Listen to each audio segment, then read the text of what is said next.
Hello મિત્રો, એકે creativity vlog ચેનલમાં આપનું હાર્દિક સ્વાગત છે. તો આજે હું રક્ષાબંધનના પાછળની કહાની કહીશ. રક્ષાબંધનના દિવસે બ્રાહ્મણો જનોઈ બદલે છે. માછીમારો આ દિવસે નારિયેળ વડે દરિયાની પૂજા કરે છે, તેથી તેને નારિયેળી પૂનમ પણ કહેવાય છે. રક્ષાબંધનનો તહેવાર બધા ધર્મના લોકો ઉજવે છે.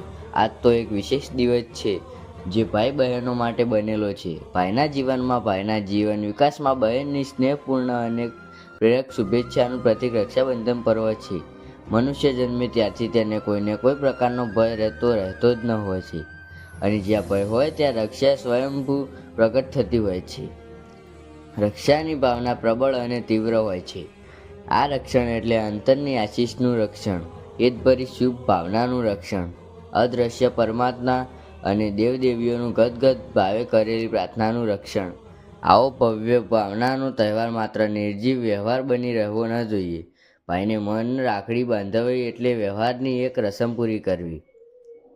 બહેનને શક્તિ અનુસાર કંઈક આપી છૂટવું અને બહેને ભાઈ પાસેથી કંઈ મેળવવાનો હક પૂરો કરવો. આપેલી અને લીધેલી ચીજો કે પૈસા એ ગૌણ વસ્તુ છે, એનું મહત્ત્વ નથી. ભાઈ બહેન વચ્ચે સ્નેહમાં અભિવૃદ્ધિ થાય એ વધુ